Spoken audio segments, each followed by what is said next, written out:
Hello friends, आप सभी का स्वागत है सोनू एग्जामिनर यूट्यूब चैनल पे। दोस्तों, ये वीडियो आप सभी के लिए काफ़ी ज़्यादा इंपॉर्टेंट रहने वाली है, क्योंकि इस वीडियो में डिस्कस करेंगे आरआरबी एनटीपीसी 2024-25 वाली जो वैकेंसी है, इसको लेकर के नया बवाल खड़ा हो गया भाई साहब एग्ज़ाम डेट को लेकर के कि आपकी जो एग्ज़ाम डेट है वो आगे खिसक गई।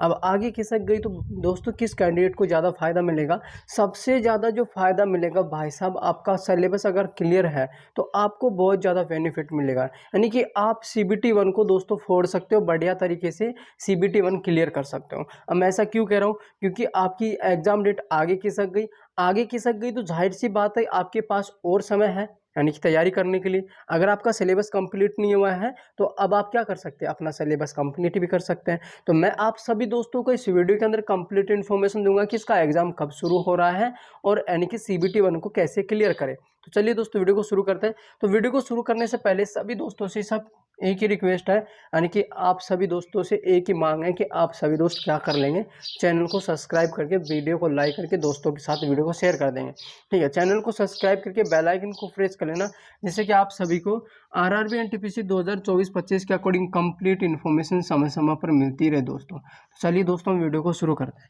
तो देखिए दोस्तों, सबसे पहले बात कर लेते हैं यहाँ पर कि आपकी जो एग्जाम डेट है इसमें बदलाव हो गया, यानी कि आपकी एग्जाम डेट आगे खिसक गई। रेलवे ने बता रखा है कि आपका यानी कि ग्रेजुएट लेवल जो एग्ज़ाम होगा ये अप्रैल में कंडक्ट करवाएगा। ठीक है, यानी कि रेलवे बोला था कि अप्रैल में हम इसका एग्ज़ाम कंडक्ट करवाएंगे, बट अप्रैल में नहीं होगा। अब ऐसा मैं क्यों कह रहा हूँ? क्योंकि रेलवे की सबसे बड़ी खासियत होती है कि यानी कि एग्ज़ाम होने से पहले, यानी कि आपका एग्ज़ाम शुरू होगा, एग्ज़ाम शुरू होने से पहले 30 और 35 दिन पहले क्या करता है, आपको नोटिस जारी करके, यानी कि 30-35 डेज पहले नोटिस जारी करके आपको इन्फॉर्मेशन देता है कि आपके एग्ज़ाम इस डेट से शुरू होंगे। तो अब आप मुझे ये बताइए कि अगर मैं ग्रेजुएट लेवल की बात करूँ तो दोस्तों पूरा मार्च तो निकल गया। अब पूरा मार्च निकल गया तो भाई साहब अप्रैल में थोड़ी आपके एग्ज़ाम होंगे, अप्रैल में थोड़ी एग्ज़ाम होंगे। अब और रिसेंटली में आप सभी को पता है कि रेलवे ग्रुप डी को लेकर के बड़ा बवाल खड़ा हुआ है। रेलवे क्या-क्या करेगा यार? रेलवे को फुर्सत ही नहीं है। अब फुर्सत कैसे नहीं, वो बड़ा बवाल खड़ा हुआ है उसको सोल्व करेगा, उसके बाद में दोस्तों इसका एग्ज़ाम कंडक्ट करवाएगा, फिर उसके बाद में आपका ग्रुप डी का होगा। तो अब देखो, अगर हम बात कर लें तो यानी कि जो बवाल खड़ा हुआ है उसको सोल्व करने में अगर बात करें तो 15 से 20 दिन का तो समय उसी में लग जाएगा। मतलब पूरा अप्रैल आपका निकल जाएगा, पूरा अप्रैल निकल जाएगा, उसके बाद में एग्ज़ाम डेट निकालेगा और वो भी फिर आपको 30 दिन पहले सूचना करेगा और उसके बाद आपको पता चलेगा कि हाँ भाई डेट से आपके एग्ज़ाम शुरू है। अगर मैं बात करूँ यहाँ पर आपका एग्ज़ाम जो होगा यानी कि ग्रेजुएट लेवल कैंडिडेट का, तो ग्रेजुएट लेवल कैंडिडेट का जो एग्ज़ाम हो रहा है दोस्तों, ये कब से शुरू होगा? तो ये दोस्तों मई के लास्ट वीक में, यानी कि मई, ठीक है, मई के लास्ट वीक में, यानी कि 25 मई के बाद आपके एग्ज़ाम शुरू होंगे मेरे दोस्त। ठीक है, एग्ज़ाम शुरू होंगे मेरे दोस्त 25 मई के बाद। कतई गुंजाइश नहीं है कि आपका मई से पहले एग्ज़ाम शुरू हो जाए। अब आपके पास दोस्तों सेफ्टी क्या बचा है? अब देखो, पूरा आपके पास यानी कि अप्रैल 30 दिन तो पूरा सेफ ये है। मार्च की बात करें तो 10 दिन ये हो गया, अगर 20 दिन ये टोटल, अगर टोटल करें तो 60 दिन का समय है मेरे भाई आप सभी के पास, यानी कि ग्रेजुएट लेवल कैंडिडेट के पास 60 दिन का अब और समय है।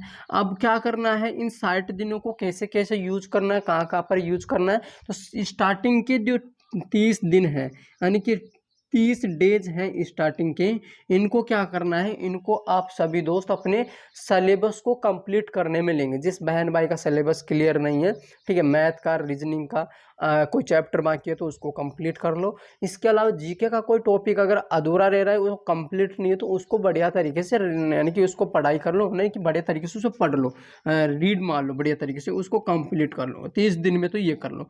लास्ट जो 30 दिन आपके पास बचते हैं, उन 30 दिन में क्या करना है भाई, आप सभी को मॉक टेस्ट लगाना है, प्रीवियस पेपरों का कंटेंट चेक करना है कि इसका कंटेंट कैसा है, मतलब क्वेश्चंस का लेवल क्या है, क्वेश्चन की लैंग्वेज क्या है, किस भाषा में क्वेश्चन पूछा जा रहा है, यानी कि ल्यूसेंट की भाषा है या फिर दोस्तों आपकी नॉर्मल भाषा आ रही है पेपर के अंदर क्वेश्चंस को लेकर के।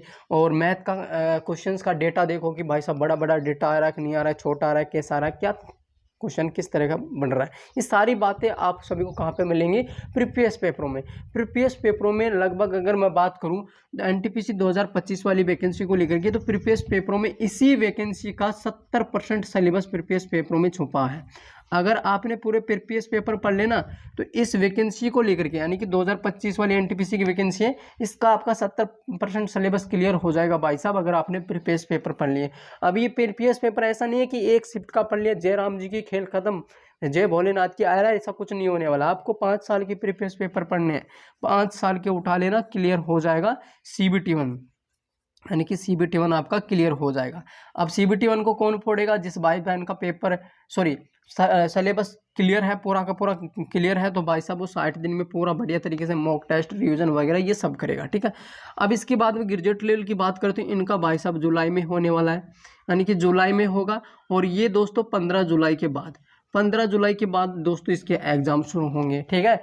और यानी कि बाकी अब इनके पास कितना दिन बच गए थे इनके बाद अगर बात कर ले तो देखो 15 दिन ही तो ज़्यादा है, 15 दिन ज़्यादा है, तो लगभग अगर बात करें तो इनके पास 75 दिन का समय, यानी कि 2.5 महीने का समय और शेष है इनके पास।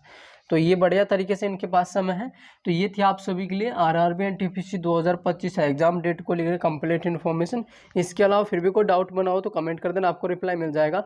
और देखो दोस्तों, एक और बात बता दूं मैं यहाँ पर आप सभी को कि पिछली वीडियो के अंदर मैंने डिस्कस किया था आप सभी के साथ कि मैथ के जितने भी आपके चैप्टर हैं तो उन सभी चैप्टर वाइज आपके पेपर में कितने कितने क्वेश्चन आने चाहिए। यानी कि ज्योमेट्री का चैप्टर है, ठीक है, ट्रिगोमेट्री का चैप्टर है, इन चैप्टरों से कितने क्वेश्चन आपके पेपर में आएंगे यार, कितने क्वेश्चन आने की संभावना है। मैंने रीजनिंग का भी पूरा यानी कि बायोडेटा बता रखा है कि इस चैप्टर से इतने क्वेश्चन आपके पेपर में झलकेंगे। उसी प्रकार यानी कि इस चैप्टर से आपके पेपर में इतना वेटेज रहने वाला है क्वेश्चन को लेकर के। अगर मैं बात करूँ यहाँ पर कोडिंग डिकोडिंग से, तो कोडिंग डिकोडिंग से आपके पेपर में 2 क्वेश्चन का वेटेज रहेगा। और अगर मैं मैथ की बात करूँ, यहाँ पर मैथ में आपको देखो परसेंटेज की बात करूँ तो मिनिमम 1 से 2 क्वेश्चन आपका यानी कि CBT 1 में रहेगा। CBT 1 में, CBT 2 की बात करूँ तो दो क्वेश्चन मिनिमम आपको देखने को मिलेगा परसेंटेज से। और अगर मैं ट्रिगोमेट्री से बात करूँ, ट्रिगोमेट्री से आपके 2 से 3 क्वेश्चन का वेटेज रहेगा CBT 1 और CBT 2 में। तो इस तरह से पूरा जो बायोडेटा है क्वेश्चंस को लेकर के वो मैंने पिछली वीडियो के अंदर डिस्कस किया था आप सभी के साथ। तो उस वीडियो को आप जाकर के देख लेना, उस वीडियो की मदद से आपको काफ़ी ज़्यादा इंपॉर्टेंट यानी कि काफ़ी ज़्यादा बेनिफिट मिलेगा। इंपॉर्टेंट नहीं, उसके लिए क्षमा, यानी कि काफ़ी ज़्यादा आपको बेनिफिट मिलने वाला है। तो उसको जाकर के एक बार जरूर देखिए दोस्तों। फिर मिलते हैं एक नए अपडेट के साथ। जय हिंद, वंदे मातरम।